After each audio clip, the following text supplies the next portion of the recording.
Olá, mais uma aula sobre transformadores, hoje especificamente sobre o transformador real, e especificamente trataremos sobre o modelo do transformador real. O termo real surge aqui para dizer que nós vamos começar a tratar de modelagem do transformador que é utilizado na realidade, nesse mundo que a gente vive, na realidade em si, e não do transformador ideal, que é uma abstração. Uma pura abstração do ser humano.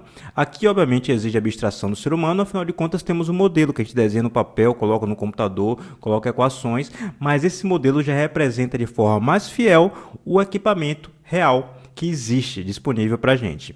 Uma coisa que é importante não vai ser só numa aula que você vai entender sobre transformador real. Hoje eu vou tratar de uma construção elementar, mas vou evoluir discussões sobre o modelo na próxima aula e posteriormente também vou tratar a respeito de aspectos construtivos do transformador real que farão com que você entenda melhor ainda a modelagem. Vamos seguir adiante aqui, vamos para a nossa aula.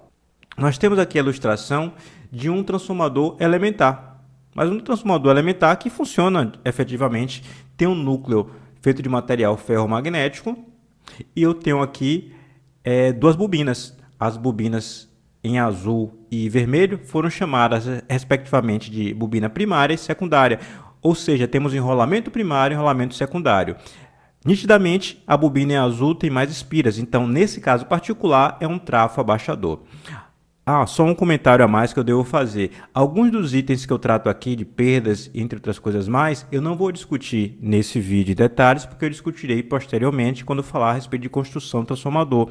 Mas também tenho esse conteúdo sobre perdas no curso de circuitos magnéticos, que é sempre pré-requisito na faculdade para você tratar de transformadores. Na descrição desse vídeo e também dos cards que eu vou colocar agora, estão aparecendo e aparece aqui, ou melhor, são postos esse conteúdo para você acessar. Vamos lá, aqui o nosso transformador, e estávamos fazendo uso especificamente do modelo do transformador ideal, no qual a gente bem sabe que a tensão aplicada a uma tensão V1 surge a tensão V2 criada por um fluxo magnético φ. Esse fluxo magnético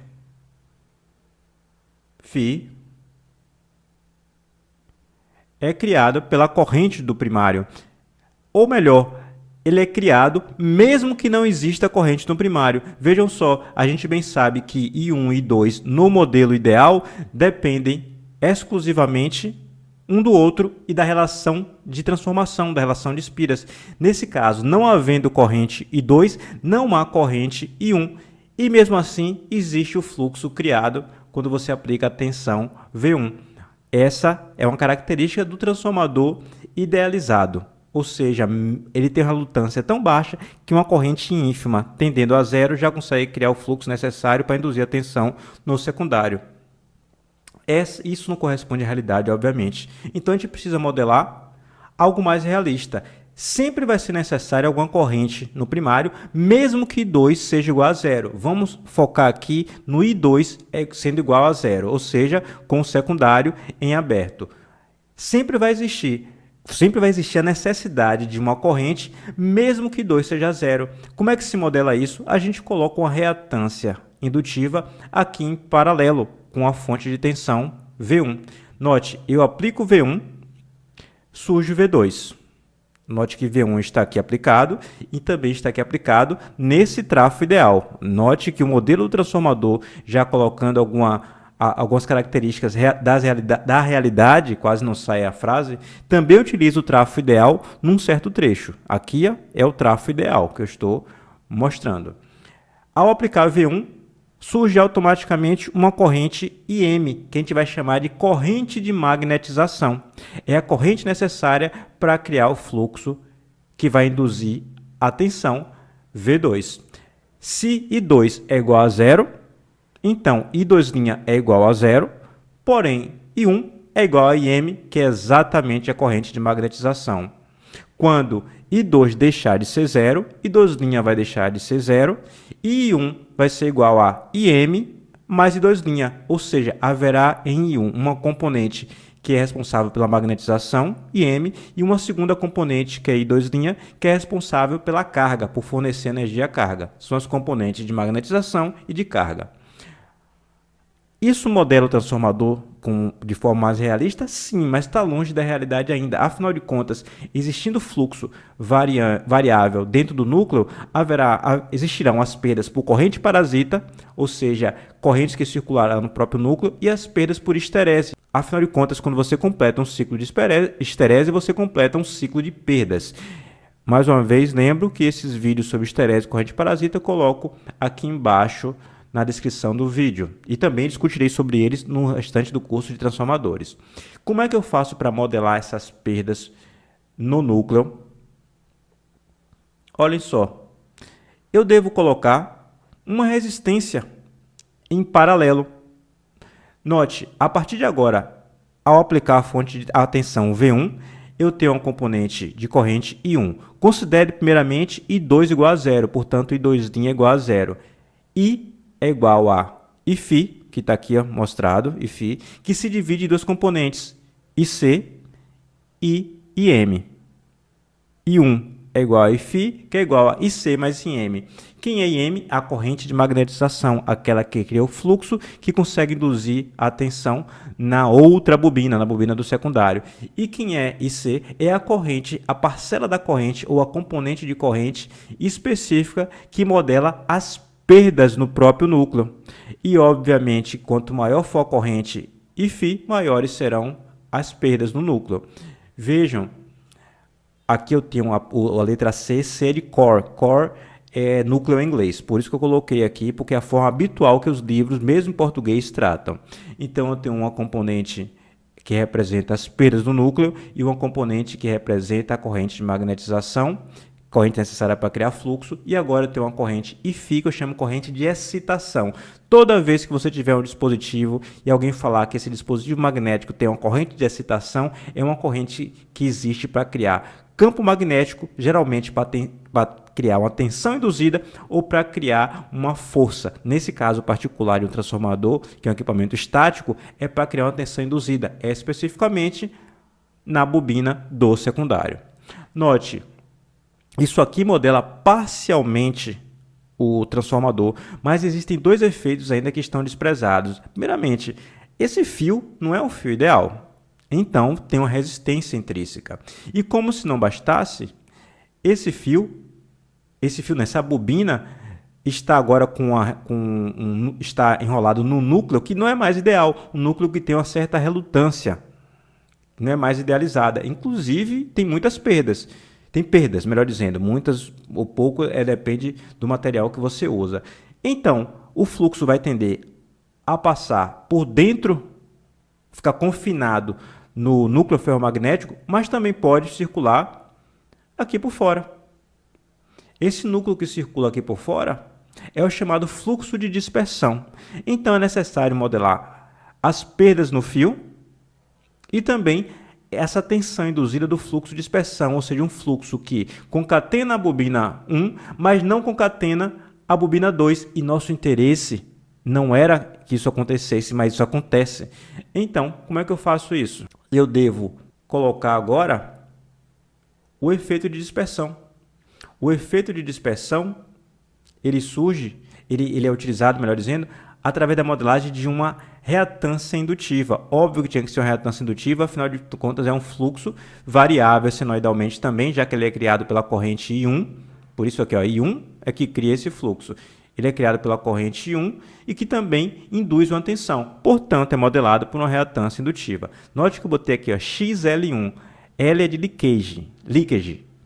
Leakage é o termo em inglês para dispersão. Mantive o L porque mesmo a literatura, às vezes, em português, utiliza o L e não o D para indicar dispersão. O 1 é porque é vinculada à bobina do primário. E o R1 é a resistência que modela a oposição à passagem de corrente criada pelo fio da bobina 1. R1 modela, portanto, as perdas ômicas no fio da bobina 1. Note que se I2 é igual a zero, I2 é igual a zero, I2' é igual a zero, portanto, não existe nenhuma componente de carga na corrente I1, mas I1 é igual a esse Φ, que é a corrente de excitação. Porém, agora, esse valor diminuiu, né? Afinal de contas, tem mais dois elementos de oposição. Isso aqui modela de forma ainda mais clara o transformador real. Afinal de contas, tendo uma queda de tensão aqui nessa impedância, a gente bem sabe que a tensão induzida mais menos E1, ela fica aqui, ó, representada exatamente IM vezes XM é a tensão induzida no fio, ela começa a diminuir quando você tem a resistência do fio fazendo uma queda de tensão acontecer e a reatância de dispersão fazendo uma queda de tensão acontecer. Aí sim sobra a tensão que foi induzida na bobina 1, que vai ter a correspondente na bobina 2, a tensão V2. Bem, isso modela, de certa forma, o trafo ideal. O trafo real, desculpe. Sim, mas falta a gente considerar ainda o efeito da componente de carga que a gente desprezou até agora. Como é que a gente faz essa consideração sobre o efeito da carga? Colocando a carga, né? A partir de agora, colocamos uma carga ZC. Aqui, bem ilustrada, bem destacada, em verde. Notem só, agora que eu tenho um ZC, a corrente I2 não é mais igual a zero. Então, se I2 não é igual a zero, I2' também não é igual a zero, e I1, ele tem, a partir de agora, o valor, melhor, a partir de agora não, sempre teve, né? Sempre teve, não, já começou a ter, agora que a gente está estudando o transformador real. O valor de I1 é igual a Iφ mais I2'. Significa dizer que em I1 existe agora um componente para criar fluxo magnético e outra componente de carga. É a potência que entrou pelo terminal do primário e que vai ser transferida para o secundário.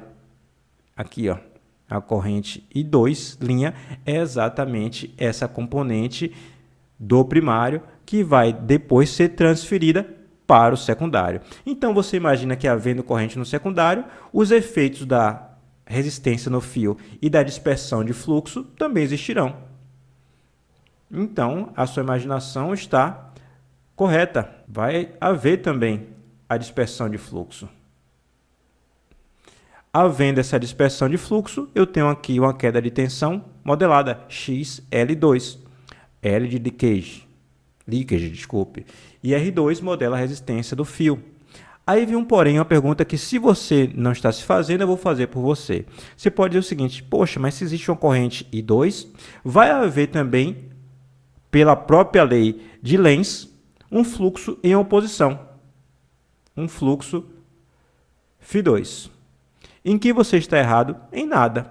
Para isso, você então imagina que deveria ser modelado também algo similar a isso aqui do outro lado, para representar essas componentes, essa componente do fluxo Φ2. Mas isso já está representado. Vou dar ênfase aqui, ó. Olhem só.